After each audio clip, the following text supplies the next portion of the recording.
เรียนพรได้ญาติโยมทุกคนทุกท่านเนาะทักทายเสาร์วันที่11พฤศจิกายน2568อากาศก็คือสิเข้าสู่ช่วงหนาวแล้วล่ะเนาะเริ่มเย็นเนี่ยนี่ก็บ่แน่ดอกโลกนี่ก็จักร้อนจักหนาวบางมื้อก็หนาวก็มีร้อนก็มีฝนก็มีมันมีอีหยังให้เห็นว่ามันบ่คือเก่า โลกแต่มันก็คือธรรมชาติธรรมดาล่ะเนาะมันมีอย่างเห็นให้มันเป็นเรื่องนี้หั่นล่ะมันก็ต้องมีเหตุก็ว่าล่ะแต่ก่อนต้นไม้หลายมันก็ป่าเขาหลายสัตว์สาราสิ่งหลายเห็นบ่อยู่หากินสมัยน้อยเนี่ยโอ้ป่าก็หลายกบเขียดหลายย่างไปมุงใดก็มีแต่แนวอยู่แนวกินผักหญ้าหยังก็ผู้มื้อนี้โอ้ยเนี่ยมันก็มีแต่ว่าต้องมีเงินนั่นล่ะซื้อเอาก็หลายอยู่แต่มันอาศัยเหตุที่ว่าต้องแลกมาด้วยกันมีแนวแลกเปลี่ยนคือเงินนั่นล่ะสมมติว่ามีเงินมีทองไปแลกปัจจัยสี่มาใช้เห็นบ่วิถีชีวิตนะมันก็การดำรงชีวิตอยู่ก็เพื่อว่าให้เจ้าของอยู่รอดอยู่อย่างเป็นสุขมันก็ต้องมีอยู่มีกินมีใช้ตามเหตุปัจจัยตามยุคตามสมัยเนี่ยเอาพิจารณาเบิ่งรอดชีวิตเนาะมันเป็นยุคที่เจริญรุ่งเรืองด้วยวัตถุได้ยุคเนี่ยมันก็เห็นให้คนอยู่สุขสบายแน่ในเรื่องของธาตุขันธ์คนสวยคนงามก็หลายขึ้นเพราะว่ามันตกแต่งกันได้ศิลปกรรมกันได้เนี่ยสมัยก่อนเนี่ยโอ้เกิดมาในเลือกันเนี่ยนั่นแหละตัวดำตัวแร่เสื้อผ้าหน้าแพร่ก็หาใส่เนี่ยไม่น้อยเสื้อแตะกันยังบ่มีได้แตะสบู่รองเท้าในนี้กันเสื้อผ้ากันน้อยเนาะไปโรงเรียนก็ยังอาศัยเสื้ออ้ายสืบทอดกันมาเสื้อทรงนักเรียนนะมีอ้ายก็ส่งต่อให้น้องน้องก็ส่งต่อมาเลยตกทอดมาเฮานี่ตัวน้อยก็โม่แล้วเสื้อมีใดบาดนี่เอาอ้ายมีแต่คนตัวใหญ่นะนี่มันเป็นสืบทอดเรื่อยๆมานะขึ้นปอนั้นปอนี้ว่าเปลี่ยนไปเรื่อยๆเนาะหนังสือหนังหาก็ถ่ายทอดมาเห็นบ่ผู้มือนี้โอ้มันบ่เอาละของไปของมันเนี่ยความอยู่ความเป็นอยู่ความอาศัยสิ่งต่างๆอยู่เนี่ยมันต่างกันยุคสมัยแต่ความรู้สึกของจิตใจมันบ่ได้ต่างดอกมันมีตัวตนมันมีเฮามันมีความรู้สึกกับสิ่งปรากฏมันก็ยังทุกข์คือเก่าโกรธโลภหลงก็มีคือเก่าบ่ว่ายุคสมัยใดกิเลสตัวเดียวกันนั่นแหละบ่ว่ายุคพระพุทธเจ้าก็มีโกรธขึ้นมาก็ทุกข์ว่ายุคนี้มีโกรธขึ้นมาก็ทุกข์เนี่ยใจอันเดียวกันนั่นทุกข์คือกันคิดซัวก็เป็นบาปกรรมคือกันคิดดีก็เป็นบุญกรรมคือกันมั้ยแต่ว่ามันสิ่งกระทบมันต่างกันเป็นวัตถุต่างๆกันความเจริญรูปเสียงกลิ่นรสมันมีคือเดียวรถลาก็บ่เคยเห็นว่าเห็นบ่แต่ก่อนรถยนต์มอเตอร์ไซค์ก็บ่เคยขี่เคยใช้ได้แต่จักรยานยังเอาคู่มือก็มีรถยนต์มีรถไฟฟ้าแล้วคู่มือเห็นบ่มีเครื่องบินคนบ่เคยเห็นเครื่องบินแต่ก่อนก็เห็นบ่อีหยังมันคือบินใดเล็กคือบินใดเห็นบ่ คู่มือนี่เป็นธรรมดาละไปหั่นไปนี่สะดวกสบายไปกรุงเทพไปต่างจังหวัดไปหากันได้ง่ายแต่ก่อนรถโอ้ยากลำบากเดินทางไปหั่นไปนี้รถลาบ่มีนี่ยางเอาเนี่ยสมัยน้อยก็ขึ้นยางขึ้นมาก็หน้าโคกไก่แต่ว่าก็ว่ามีไก่ยางมากขี่เกวียนเนาะสมัยก่อนเนี่ยยุคสมัยจังว่าแต่หมายถึงว่าธรรมะนะที่เฮาเว้าพื้นถึงว่าชีวิตแต่ละยุคสมัยเนี่ยมันยุคก่อนที่เฮาเห็นว่ามันทุกข์แต่ว่าใจมันทุกข์อยู่บ่เห็นบ่มันก็ไม่ได้เหมือนว่ามันทุกข์ได้เนาะใจก็ว่าสบายได้ล่ะแต่ เปรียบเทียบว่าในยุคสมัยที่มันมีความเจริญรุ่งเรืองวัตถุเพิ่งกับใจมันคือดินร่นแท้มันบ่เขาได้อันนั้นเฮาก็จะได้คือเขามันแห่งดินร่นหลายมันบ่พอนะเห็นบ่ จิตใจที่มันบ่พอนี่แหละมันเฮ็ดให้เฮาทุกข์ดินร่นว่าได้มอเตอร์ไซค์มาแล้วก็จะได้รถยนต์รถยนต์ก็จะได้รถใหม่ไปเรื่อยๆเห็นบ่เขามีเยื่อมาล้อไปเรื่อยๆเห็นว่ารถเขาก็ผลิตรุ่นใหม่มาเรื่อยๆโอ้ยรุ่นเก่ามันเชยละโทรศัพท์ก็เอาใหม่มาเรื่อยๆรุ่นใหม่นี่ถ่ายรูปออกมาเนี่ยโอ้ยจากคนเฒ่าก็กลายเป็นคนงามกลายเป็นสาวจากหน้าตาคือผีก็กลายเป็นนางฟ้าได้ถ่ายขี้ร้ายถ่ายแม่บางเนี่ยก็เป็นนางสาวบางขึ้นมาได้เป็นนางงามขึ้นมาได้โว้ว้าวเนี่ยเพิ่นจะได้เหมือนบอกคนแม่นบอกว่าถ่ายข้าน้อยนี่ข้าน้อยงามเลยได้ว่าจะได้แบบนี้นั่นล้อให้เจ้าของหลงรูปงามรูปเสียงกินรสที่น่าใคร่มันเป็นสิ่งที่เขาลุ่มหลงกันยุคสมัยใดก็มีตัวตนยุคก่อนบ่มีอย่างเมื่อล้อหลายเนาะเครื่องกามบ่มีหลายมันก็บ่ได้ทุกข์หลายผู้มือนี่มันมีแนวล้อแนวกระตุ้นให้เยอะใดเยอะมีก็เป็นทุกข์หลายเยอะใดหลายก็ทุกข์หลายคือพระพุทธเจ้าเพิ่นว่าโลภมากก็ทุกข์มากรักมากก็ทุกข์มากคือว่ามากรักก็มากน้ำตาเห็นบ่เหนียวยึดมากก็ทุกข์มากมีแต่ความยึดเด้มันรักมากมันก็ยึดมากมันก็ให้แหละแม่นบ่ฮักหมาเฮี้ยงกันให้น้ำหมากันเนี่ยก็เสียน้ำตาแหละศึกษาธรรมะมันก็อยู่กันแบบสงเคราะห์ตายไปก็ธรรมดาหมูหมากาไก่ต้นมัวต้นไม้อย่างมันมีความฮักเหมือนได้แม่นบ่เอาได้อย่างมานี่เห็นอยู่บ่ความโลภสิตามมาคือกิเลสความยึดนั่นแหละความยินดีในสิ่งที่ว่าเป็นของเฮาฉะนั้นนี่พระเจ้าจังเพิ่นเห็นเหตุของทุกข์เพิ่นเห็นทุกข์มีเพราะมีความยึดคืออุปทานขันธ์นี่แหละ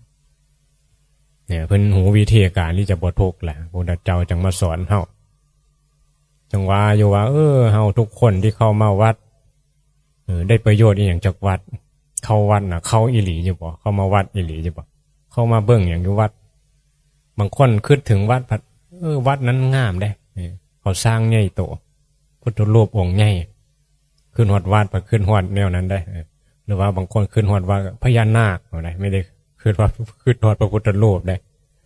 วัดนั้นมีพญานาคเขาสร้างพญานาคใหญ่มีท้าวเวสสุวรรณบางวัดเป็นบ่มีช้างมีขึ้นฮอดว่าขึ้นว่าไปเที่ยวนะขึ้นฮอดวัดนี่มองใดเป็นตาเที่ยวไปกล้าไปไหว้ขอพรบางคนคือว่ามักเที่ยวเดียวก็ไปวัดต้องขึ้นวัดนี่ไปทางบุญเหมือนว่าสายบุญแต่ขึ้นไปก่อนแล้วได้ว่าวัดต้องงามต้องมีเอียงที่ใหญ่โตหรือว่าต้องมีสิ่งศักดิ์สิทธิ์ขอพรได้พระธาตุศักดิ์สิทธิ์มีพระสารีริกธาตุก็คือกระดูกพระพุทธเจ้าหั่นล่ะพระธาตุนี่ต้องมีแล้วไปเฮาไปส่วนกันไปแล้วก็มีความเห็นเดียวกันว่าแม่นไปขอพรเพิ่นเฮาบนบานศาลกล้าไว้ขอในนั้นในนี้ได้พอได้ดังใจก็ไปแก้บนเห็นบ่เนี่ยเข้าวัดไปขอพอได้แล้วก็ไปแก้บนนี่บ่คือการเข้าวัดที่ถือตรงตามหลักพุทธศาสนาเนี่ยคิดไหมรับสื่อธรรมะให้มันเข้าใจเข้าวัดก็เพื่อมาศึกษาคำสอนพุทธเจ้าที่เพิ่นตรัสรู้สอนให้เฮาพ้นทุกข์แม่สอนให้เฮาอย่าได้อย่ามีอย่าเปลี่ยนร่ำรวยขึ้นมาแล้วก็ว่าโอ้นี่ศักดิ์สิทธิ์วัดนี้ศักดิ์สิทธิ์มีอย่างที่ว่าดลบันดาลให้เฮาได้เห็นบอกขึ้นฮอดวัดขึ้นฮอดสิ่งศักดิ์สิทธิ์ขึ้นฮอดพุทธรูปองค์ใหญ่หรือว่าขึ้นฮอดหลวงปู่หลวงตาก็ขึ้นว่าเพิ่นเป็นพระอรหันต์ศักดิ์สิทธิ์ไปเฮ็ดบุญก็เพิ่นสิได้บุญหลายเฮ็ดบุญก็พระอรหันต์เฮ็ดได้บุญหลายเฮาเฮ็ดบุญปุ๊บนี่เฮาสิได้เฮาสิรวยเฮาสิถือเลขขึ้นมาเพราะว่าเฮาเฮ็ดบุญกับพระอรหันต์อานิสงส์แห่งก็ขึ้นไปคือคิดแต่เรื่องบุญคือแต่ความที่เฮาเฮ็ดแล้วเฮาสิได้นะเนี่ยน้อยสิเข้ามาแล้วก็ศึกษาว่าคือที่สิมีเอาหยังนะเข้ามาวัดเพื่อละเพื่อปล่อยเพื่อว่างเนี่ยมันถือต้องได้น่ะนี่แม่นบ่ มาทำบุญมาละกิเลสมารักษาศีลก็มาละกิเลสปฏิบัติธรรมก็ละกิเลสนั่นแหละเพื่อเกิดปัญญาแหละนี่มันบ่มีปัญญามันก็เลยทำบุญด้วยการยึดรักษาศีลด้วยการยึดปฏิบัติก็ยึดคือกันนั่นแหละปฏิบัติธรรมก็มีเฮาปฏิบัติมีเฮาดีเฮาเข็งเฮาอยู่สายเข็งเฮาอยู่สายหลวงปู่ที่เป็นอรหันต์ยึดมันถือมันตัวกูของกูแล้วก็หลงเพลินไปว่าถือตองเลยก็เนี่ยสุกเสียบไปพอเขามาว่าบดีอาจารย์เจ้าบดีดอกส่วนเสื้อเขาอีกหลวงพ่อเป็นว่าพระพุทธเจ้าบดีดอกมันมีคนมาเว้าในนี้เขาก็สร้างเขาเป็นปะ มันก็เว้ากันได้เหมือนแหละความคิดเขาก็สร้างเขาก็ฮักอย่างได้แหละผู้มีกิเลสเฮาสิไปฮักไปสร้างไปเฮ็ดหยังพระพุทธเจ้าเพิ่นมาสอนด้วยเฮานี่หยุดรักหยุดชังหยุดการปรุงแต่งที่จะเปลี่ยนสุขเป็นทุกข์กับอันนั้นอันนี้สอนอุปทานขันธ์มั่งนี่มันคือสิ่งที่ถูกต้องคือการเข้ามาวัดจิตวัดใจวัดกิเลสตัณหาในใจเจ้าของยุคสมัยใดมันก็มีกิเลสคือกันเมื่อยุคนี้มันจะเลื่อนด้วยวัตถุมันก็มีเครื่องล้อเครื่องกระตุ้นให้เฮานี่เกิดกิเลสหลายก็วัดใจเจ้าของแหละสิไปทางถ้ำหรือสิไปทางโลกไปทางสัตว์โลกก็คือมันหลงในกามไปแย่งรูปเสียงกินรสน้ำเขาอันนะสัตว์โลกคือหมามันแย่งกระดูเดี๋ยวเนี่ยก็สัตว์โลกเทวดาแย่งนางฟ้าเดี๋ยวก็มีขึ้นกันนั่นแหละแล้วคนก็แย่งรูปเสียงกินรสแย่งโผแย่งทีกันอยู่แย่งโคกันพิศวาสแย่งอำนาจเป็นใหญ่เป็นตัวลงอบตลงผู้ใหญ่บ้านก็แย่งกันเห็นบ่กูจะได้มึงเลิกกูเด้อพี่น้องเดี๋ยวต้องเลิกเดี๋ยวแม่เฮยบอกว่าเห็นบอกบ่ได้กันเดี๋ยวเอาเงินไปให้เนี่ยเอานี่เลือกค่อยค่อยจะได้ค่อยจะเปลี่ยนเนี่ยพอเปลี่ยนมาเนี่ยได้แบบนี้กูความยึดว่ากูเป็นร่างกายก็ยังมีแม้นตัวเฮาสมมุติเปลี่ยนเชื้อไปทำหน้าที่ดูแลบ้านเมืองเห็นบอกเป็นผู้ใหญ่บ้านเป็นผู้นำนักการเมืองก็เป็นผู้ปกครองดูแลพัฒนาหมู่บ้านจังไดมันจะเลื่อนมีถนนหนทางมีไฟฟ้า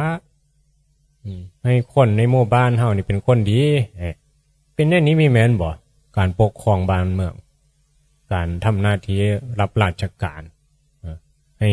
ชาวบ้านอยู่อย่างเป็นสุขเป็นผู้นำหมู่บ้านเห็นบ่จะมีแม่นบ่มื้อนี้เข้าไปเฮ็ดหยังก็ไปเอาเงินไปหาเงินหาผลประโยชน์นี่แหละมันขาดศีลขาดธรรมศีลธรรมไม่กลับมาโลกาจะวินาศเพิ่นบอกว่าเว้ากันได้คนบ่มีศีลธรรมศีลธรรมอยู่ใสอยู่ในตัวเจ้าของนั่นแหละตัวเจ้าของบ่มีศีลธรรมมันก็ไปทำโซแหละแม่นบ่บ่มีการเก่งกลัวต่อบาปบ่มีหิริโอตัปปะบ่มีความย่านบาปมีแต่ความยินได้ยังมีจะเป็นมีแต่ความเห็นแก่ตัวเพื่อสิเป็นเนื้อใดก็ย่าเขาได้ทุกเนื้อใดเจ้าของมีเงินหลายมีความโศกกับพ่อเห็นแก่ตัวเห็นแก่ความรู้สึกของเจ้าของนั่นแหละที่สิมีความสุขเพื่อนสิจนสิเจ็บสิป่วยสิตายกันแล้วแต่เนี่ยบอกบางประเทศเขาก็เลยฆ่ากันในนี้ละเพราะเห็นแก่ตัวสังคมโลกขาดศีลธรรมนะเขามีศีลธรรมเขากับเบื้องจิตเบื้องใจเจ้าของเนี่ยแหละเขากับอยู่อย่างสงบได้เพอเอื้อนเขาบ่มีศีลธรรมนะก็ทุกข์ไปแหละบ่รู้จักอริยสัจบ่รู้จักคำสอนพระพุทธเจ้าศีลธรรมมันอยู่ในตัวเฮาอย่าไปคิดว่าศีลธรรมมันอยู่ในวัดหรือว่าอยู่กับหลวงปู่หลวงตาได้ดอกมันมีคำสอนแพร่หลายอยู่คู่มือเนี่ยนะอันนั้นล่ะคำสอนพุทธเจ้าหั่นล่ะน้อมเข้ามาสู่ใจให้ใจเจ้าของมีธรรมมีความยันบาปมีความเชื่อในกฎแห่งกรรมนี่พื้นฐานแรกนี่ก็ยังบ่เชื่อกันเห็นป่ะบ่ได้ยานบาปเดี๋ยวมีแต่การฆ่าสัตว์กับบ่ย่านบ่ฆ่าสิกินหยังไงเดี๋ยวแกมาบ่ให้รักษาศีลก็ยังบ่เอาเห็นป่ะเหมือนจะลักทรัพย์เดียวไม่ลักแล้วต้องกูจะใดเห็นป่ะขโมยของนี่พิษประเวณีหรือพิษกามมันเดี๋ยวเนี่ยพิษรู้พิษแม่เขาไม่ความสุขกูหาความสุขเนี่ยสรุปแล้วคือตัวตนเห็นป่ะคิดโตคือกันด่ากันเนี่ยนี่ละนินทาว่าร้ายเดียวกันหรือย้อนอีหยังย้อนบ่พอใจก็ด่าพอใจก็ส้มกับจิตใจที่มันมีกิเลสตัณหาล่ะ มันก็มีอยู่ตัวเฮานี่แหละเห็นบ่เฮาเราแก้กับไผบัดนี้เฮาบ่แก้ไขใจเจ้าของพุทธเจ้าให้สอนให้แก้ไขใจเจ้าของก็ใจเจ้าของแหละเป็นสุขเป็นทุกข์เองกับสิ่งปรากฏแล้วมันเกี่ยวไผมันเกี่ยวหยังกับผู้นั้นผู้นี้มันเจ้าของโง่เองเจ้าของบ่มีปัญญามาเรียนรู้คำสอนพุทธเจ้าก็เลยบ่เห็นสัจธรรมความจริงตาบอดอันนั้นเพิ่นว่าความโง่นะคือความบ่รู้ตามความเป็นจริงก็เลยปรุงแต่งทุกอย่างว่ามันเป็นอิหลีทั้งที่มันเป็นสิ่งสมมุติคนก็บ่ได้แม่นคนไม่ใช่สัตว์บุคคลตัวตนเราเขาก็บ่แม่นคนบ่แม่นเฮามันเป็นแท้ธรรมชาติหนึ่งร่างกายเนี่ยเห็นบอกมันแก้เสื่อมไปเนี่ยเฮาไม่แม่นตัวเฮาบังคับวันชาบ่ได้จิตใจคือกันแหละมันมีความเห็นผิดมันมีอวิชชาครอบงำว่าตัวเฮาเนี่ยว่าบ่มีข้อมูลความรู้มาให้พิจารณาให้คิดในทางที่เป็นจริงใจยังมีแม่นเฮาเนี่ยก็มาศึกษาพิจารณาเบิ่งแหละเฮาก็สิเห็นแหละสำหรับผู้มีปัญญาเนาะว่าสำหรับผู้ศรัทธาว่าล่ะแต่บ่มีปัญญาบ่ศรัทธามันก็บ่เข้าใจแหละฟังธรรมในนี้ก็บ่เข้าใจคือว่าล่ะฟังเท่าเลยก็คือเก่าอยู่กูคือเก่าอยู่ล่ะยังบ่เห็นความคิดว่ามีว่าตัวเฮาบ่เห็นว่ามันยึดคิดขึ้นมาว่ามันเป็นนะมันอย่างนี้คือความคิดที่ผิดต้องคิดแบบให้เห็นว่ามันเป็นธรรมชาติเป็นตามเหตุปัจจัยนี่มันจึงเป็นธรรมนี่มันจึงเห็นธรรมนะก็ต้องอาศัยความคิดเนี่ยเป็นบ่วันนี้มันเห็นเป็นธรรมมันก็บ่คิดแหละมันเป็นแน่นั้นแหละเห็นบ่ อันนี้แหละเพิ่นจังว่าพระสิ้นคิดเพิ่นเห็นแล้วนี่ว่าเพิ่นบ่คิดแต่เพิ่นเข้าใจว่ามันเป็นนั่นนะไปคิดให้มันเป็นสุขเป็นทุกข์แค่แต่ก็เวลาเพิ่นเว้าเพิ่นก็สื่อสารว่าสุขทุกข์สื่อสารออกมามันเป็นนั่นนั้นไม่นี้ตามสมมุติโลกนั่นแหละแต่ในจิตเพิ่นแล้วมันบ่มีเหลืองนะบ่มีอีหยังเลยสิต้องคิดงบปะเห็นบ่นิ่งเป็นใบอันนี้แหละนี่แหละธรรมะแท้นะมันบ่เดี่ยวบ่ได้มันสอนบ่ได้บ่มีหยังมาสอนเดี่ยวสิสอนเนี่ยมันก็เป็นของมันไปหมดทุกอย่างแก่เจ็บตายไปก็เป็นธรรมชาติมันบ่เถียงก็มันบ่เถียงอยู่แล้วเนี่ยแต่ที่นี้คนบ่ฮู้จักคิดพิจารณาก็เลยต้องหาชื่อมาที่มาเว้าคือคำว่าบ่เถียงอันนี้จังทุกขังอนัตตาให้พิจารณาว่านี่มันความจริงมันเป็นแบบนี้มันบ่เถียงนี่มันเป็นอนัตตามันเป็นทุกขังมันทนได้ยากเปลี่ยนแปลงไปตลอดทุกสิ่งทุกอย่างมันเป็นแนวนี้ความจริงนะพิจารณาตามันบ่เถียงแม้นมันบ่เถียงของมันก็ฮุบป้าแหละมันบ่เถียงเห็นหยังก็บ่เถียงเห็นหยังก็เป็นอนัตตาจะไปปรุงแต่งหยังนี่แหละเห็นธรรมนะเห็นตามความเป็นจริงนะเห็นคนงามเห็นคนคิดหลายก็ธรรมดาเห็นคนด่าคนส้มก็ธรรมดากินของแซ่บบ่แซ่บก็ธรรมดาเลยแบบนี้ก็มันบ่เถียงไงเนาะมันแซ่บมันบ่แซ่บก็มันบ่เถียงแต่เป็นสุขเป็นทุกข์กับหยังอันนี้เนาะดวงใจที่มีปัญญาดวงใจที่บ่เป็นทุกข์ใจที่ฉลาดใจที่เรียนรู้ผู้รู้ตามผู้รู้แล้วมันเป็นในนี้มันบ่ทุกข์ในนี้มันเลยบ่เกี่ยวกับไผมันเลยบ่เสียบไผตัวโกบ่มีแล้วนะเห็นบ่ฉะนั้นนี่แหละเฮายังทุกข์กับอันนั้นอันนี้อยู่ก็ต้องฝึกเห็นบ่ฝึกสิบ่มีตัวโกกับสิ่งปรากฏอันเด้ระยะยังภาวนาคือให้มันยะได้ๆนี่บ่ได้มีศรัทธาบ่เข้าใจธรรมในนี้แหละจังว่ามันบ่เกิดปาฏิหาริย์กับเจ้าของมันบ่ซึ้งในธรรมมาแหละเห็นบ่ฟูฟังธรรมแล้วเกิดปัญญาบรรลุธรรมเห็นบ่นี่แหละปาฏิหาริย์เกิดขึ้นเพราะเขาเจ้าพิจารณาตั้งใจฟังแล้วก็พิจารณาตามว่าโยนิโสหั่นล่ะยอมรับเปิดใจพิจารณาตามถึงบ่เข้าใจเดี๋ยวนี้ก็ฟังไปเรื่อยๆจนเข้าใจหั่นแหละแล้วมันสิให้ผลเฮาอย่างอัศจรรย์อีหลีใจนี่มันบ่ทุกข์กับอีหยังนะก็อยู่แบบลอยๆไปในนี้แบบบ่มีหยังเป็นของเฮากินหยังก็กินไปทำงานทำไปมีแม่นว่าอยู่ซื่อๆบ่แม่นว่าขี้ขานได้แม่นบ่ทำหน้าที่เจ้าของแหละอีหยังสิเกิดประโยชน์ต่อสังคมก็เฮ็ดไปนี่ก็บ่เป็นทุกข์คือการสอนครูบาอาจารย์ก็เห็นว่ามีประโยชน์นั่นแหละเห็นบ่อันนี้แหละคือสิ่งสำคัญคือการเผยแพร่คำสอนคือการเว้าการจ่ากันให้เข้าใจกันนี่บ่มีการสื่อสาร คือเข้าใจมันสิเข้าใจกันบ่มันก็หลงกันอยู่ในนี้แหละบ่เข้าใจแก่นสารสาระที่แท้จริงไปเอากิ่งไปเอาใบมันว่าเป็นแก่นบางทีขอนตัดต้นไม้บางใหญ่ล้มลงมาก็เอาแค่กิ่งกับใบปลายมือผู้ฉลาดเขาโอ้ยเขาก็ตัดทิ่มเลยเนาะกิ่งใบเขาก็เอาขอนไปแล้วไปบุกเฮือนอยู่กิ่งไม้เบอร์ไม้มันไปปุกเฮือนใดไปเลยเอาไปไว้จังน้อยกับพวกกินมดเนี่ยแก่นพี่น้องมันจึงอยู่ได้นั่นแหละคือแก่นธรรมสาระที่ถือตรงคือการเข้ามาเรียนรู้อริยสัจการเข้ามาวัดนี่มาขอมาออนบอดทำพิธีกับมันเบิ่งแล้วมันมีแมนไว้มันเป็นไสยศาสตร์เนาะมันมีแมนพุทธศาสตร์ศาสตร์ก็คือความรู้ศาสตร์ของผู้รู้เนาะนั้นเรื่องของผู้รับผู้ไหลไสยะนี่คือผู้รับผู้ตื่นนะนี่ผู้ตื่นผู้รู้ผู้เบิกบานละพุทธะศาสตร์ของผู้รู้ผู้มีปัญญาเขาก็ต้องเรียนรู้ตามผู้รู้มีปัญญาเขาก็บ่ทุกข์แหละเฮาจังหวะว่ามาอยู่วัดควรสิมีความสุขกันบ่แม่นบ่มาเรียนรู้เรื่องทุกข์ก็ควรสิเข้าใจว่ามันทุกข์เนาะนี่ก็ควรสิบ่ทุกข์ดอกเห็นบ่มาอยู่วัดเป็นแห่งทุกข์ก็แสดงว่าบ่เข้าใจธรรมคือว่าล่ะแต่มันก็หลายอยู่หั่นล่ะแม้แต่พระแต่ชีปฏิบัติไปก็เป็นทุกข์ทั้งที่มันกันแม้นอยู่ดอกมันก็มีทุกข์นั่นแหละมันต้องเผชิญทุกข์นั่นแหละ